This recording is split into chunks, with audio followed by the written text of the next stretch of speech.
Intanto presentiamo la seconda e ultima, Yosuri Benomar alla 1, Alessandro Coan alla 2, Maxim Romanchuk alla 3, Nicolò Rosso alla 4, Lapo Tinti alla 5, Marco Masetta alla 6, Davide Berton in corsia 7.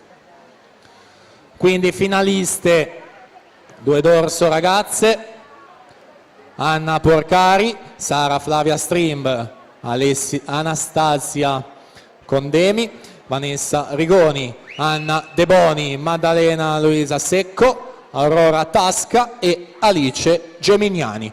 Ultimo tempo utile 2:32:05.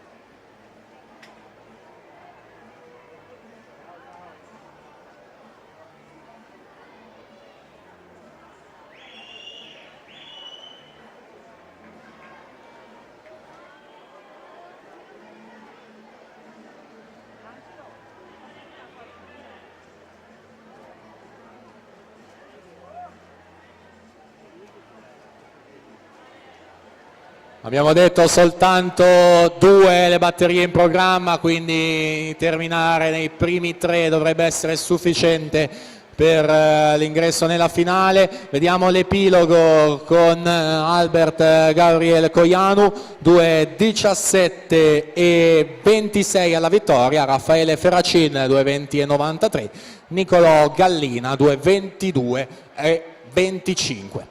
Attendiamo che arrivino tutti gli atleti e quindi alla partenza, ultima batteria.